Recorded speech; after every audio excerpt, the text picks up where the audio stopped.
दोस्तों, एक फौजी होता है जिसका ना तो माँ बाप होता है, ना तो भाई बहन होता है, ना कोई नाते रिश्तेदार होता है। और वो फ़ौज में अपनी ड्यूटी कर रहा होता है और वहीं पर ड्यूटी करते करते उसकी मुलाकात एक सेठ जी से हो जाती है, जो वहाँ पे फूड सप्लाई का काम करता था। मतलब कि राशन पानी वहाँ पर सप्लाई करते थे। इसी तरह दोनों की जान पहचान हो जाती है, दोस्ती हो जाती है। उसके बाद वो सेठ फौजी को कहता है कि आपकी जो है कमाई, जो भी आपका पैसा है बैंक में रखा हुआ है या जहाँ पर भी रखा हुआ है, वह उतना का उतना ही है। तो आप कुछ पैसा मुझे दे दीजिए, मैं आपके पैसे से व्यापार करूँगा।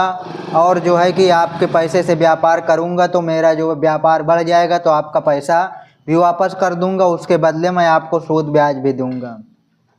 दोस्तों, वो फौजी उसको पैसा दे देता है। वो अपना व्यापार खूब बढ़ाता है, खूब उसका व्यापार चलने लगता है। और एक दिन ऐसा आता है कि वो बॉर्डर पर लड़ाई छिड़ जाती है और वो फौजी एक घोड़ी पर चढ़कर युद्ध लड़ने के लिए जाता है। लेकिन वो जितना ही घोड़ी को बचाता है कि दुश्मनों की तरफ ना ले जाए, जैसे ही वो घोड़ी को एड़ी मारता है तो वो जो घोड़ी है दुश्मनों की तरफ ले जाती है और वो युद्ध में फौजी मारा जाता है। और इधर जो सेठ पैसा लिए थे फौजी का, वो सेठ माला माल हो जाता है, उसका व्यापार भी खूब चलने लगता है। लेकिन कुछ ही दिनों के बाद उसके यहाँ एक बेटे का जन्म होता है और किस प्रकार से जो है इसको सारे हिसाब एक सेठ को चुकता करना पड़ता है। कहानी बहुत इंटरेस्टिंग होने वाली है, तो कहानी को पूरा देखिए। कहानी सुनाने से पहले आपसे एक ही रिक्वेस्ट करेंगे, वीडियो को लाइक कर दीजिए। चैनल पर नए हैं तो चैनल को सब्सक्राइब कर लीजिए। चलिए शुरू करते हैं। जैसी करनी वैसी भरनी, कर्मों का फल सबको मिलता है। बेटा बनकर, बेटी बनकर, दामाद बनकर और बहू बनकर, कौन आता है भला? जिसका तुम्हारे साथ कर्मों का लेना देना होता है। लेना देना नहीं होगा तो नहीं आएगा। दोस्तों, एक फौजी था। उसके माँ नहीं, बाप नहीं, शादी नहीं, बच्चे नहीं, भाई नहीं, बहन नहीं, अकेला ही कमा कमा के फौज में जमा करता जा रहा था। तो थोड़े ही दिन बाद में एक सेठ जी को फौज में माल सप्लाई करते थे, उनसे उनका परिचय हो गया और दोस्ती हो गई। सेठ जी ने कहा, जो तुम्हारे पास पैसा है वह उतने के उतने ही पड़ा है, तुम मुझे दे दो, मैं कारोबार में लगा दूंगा तो पैसे से पैसा बढ़ जाएगा, इसलिए तुम मुझे दे दो। फौजी ने सेठ जी को पैसा दे दिया। सेठ जी ने कारोबार में लगा लिया। कारोबार खूब चमक गया, खूब कमाई होने लगी। सेठ जी का कारोबार बहुत बढ़ गया। थोड़े ही दिन बाद फौजी की बॉर्डर पर लड़ाई हो जाती है। लड़ाई में फौजी घोड़ी पर चढ़कर लड़ने जाता है। घोड़ी इतनी बदतमीज थी कि जितनी ज़ोर से लगाम खींचे उतनी ही तेज भागे। खींचते खींचते उसके गल भर तक कट गए थे, लेकिन वह दौड़कर दुश्मनों के गोल में जाकर खड़ी हो गई और दुश्मनों ने वार किया। फौजी भी मारा गया और वो घोड़ी भी मारी जाती है। अब सेठ जी को जब यह बात मालूम पड़ती है कि फौजी मर गया है, तो सेठ जी बहुत खुश होता है कि उसका कोई तो वारिस है ही नहीं। अब यह पैसा देना किसको? अब मेरे पैसा और भी हो गया है, उसका पैसा मेरा ही पैसा तो है। कारोबार भी चमक गया, लेने वाला भी कोई नहीं रहा। तो सेठ जी बहुत खुश हुए। तब तक कुछ ही दिन के बाद सेठ जी के घर में लड़का पैदा हो गया। अब सेठ जी और खुश कि भगवान की बड़ा दया है, खूब पैसा भी हो गया, कारोबार भी हो गया और हमारे घर में लड़का भी हो गया। लेने वाला भी मर गया। सेठ जी बहुत खुश हुए। वह लड़का होशियार था, पढ़ने में समझदार था। सेठ जी ने उसे पढ़ाया लिखाया। जब तक वह पढ़ लिख कर बड़ा हो गया तो सोचा कि अब यह कारोबार संभाल लेगा, चलो अब इसकी शादी करा देते हैं। शादी करने के बाद घर में आ गई बहू रानी, दुल्हन आ गई। उसने सोचा कि चलो बच्चे की शादी हो गई है, अब कारोबार संभाल लेगा। लेकिन दोस्तों, कुछ ही दिनों के बाद बच्चे की तबीयत अचानक खराब होने लगी। अब सेठ जी डॉक्टर के पास, हकीम के पास, वैद्य के पास दौड़ रहे थे। वैद्य जी जो दे रहे थे दवा, खिला रहे हैं और दवा असर नहीं कर रही है। बीमारी बढ़ती ही जा रही थी, पैसा बर्बाद हो रहा था और बीमारी बढ़ती ही जा रही थी। रोग कट नहीं रहा था, पैसा खूब लग रहा था।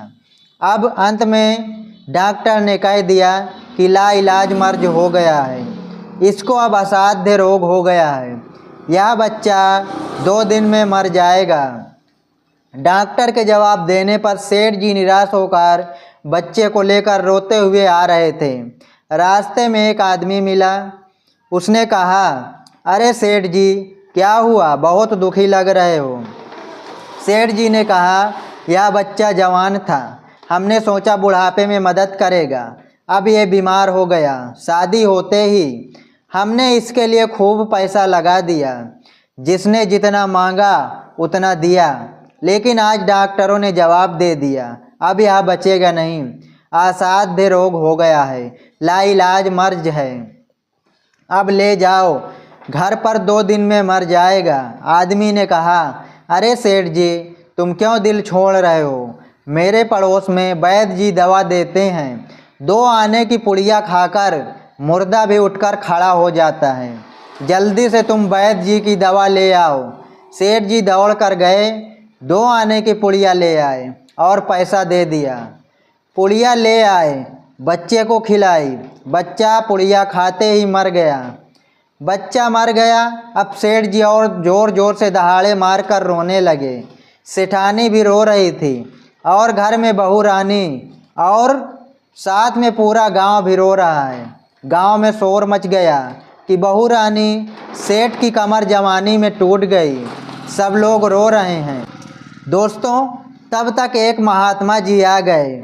उन्होंने कहा, भाई क्यों रो रहे हो, क्या रोना धोना।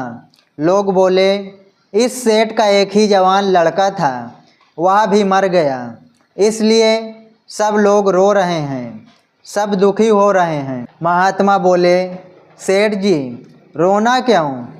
सेठ, महात्मा, जिसका जवान बेटा मर जाए वह रोएगा नहीं तो क्या करेगा महात्मा। तो सेठ, हाँ कारोबार के लिए पैसा मिला था तो खुशी तो थी महात्मा। अरे उस दिन तो आपकी खुशी का ठिकाना ही नहीं था। सेठ ने कहा, किस दिन।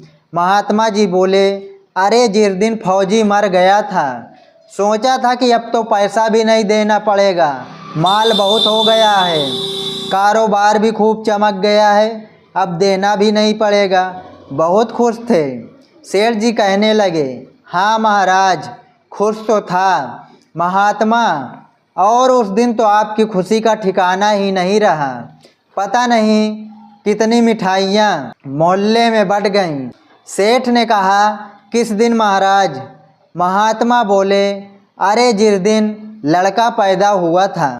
सेठ कहने लगा, महाराज लड़का पैदा होता है तो सब खुश होते हैं, मैं भी हो गया तो क्या बात है। महात्मा, उस दिन तो खुशी से आपके पैर जमीन पर नहीं पड़ते थे। सेठ ने कहा, किस दिन। महात्मा जी बोले, अरे जिस दिन बेटा ब्याहने जा रहे थे।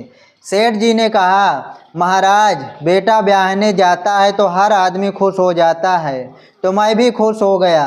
महात्मा, तो जब इतनी बार खुश हो गए तो जरा सी बात के लिए रो क्यों रहे हो। सेठ जी कहने लगे, महाराज यह जरा सी बात है, जवान बेटा मर गया है, यह जरा सी बात है महात्मा। अरे सेठ जी, वही फौजी पैसा लेने के लिए बेटा बनकर आ गया है, पढ़ने लिखने में, खाने में, पहनने में और शौक़ में, श्रृंगार में जितना लगाना था लगाया, शादी ब्याह में सब लग गया और ब्याज दर ब्याज लगाकर डॉक्टरों को दिलवा दिया।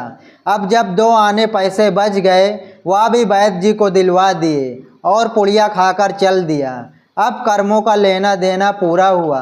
सेठ जी ने कहा, हमारे साथ तो कर्मों का लेन देन था, चलो हमारे साथ तो जो हुआ सो हुआ, लेकिन वह जवान बहू रानी घर में रो रही है, जवानी में उसको धोखा देकर विधवा बनाकर चला गया, उसका क्या जुर्म था कि उसके साथ ऐसा गुनाह किया।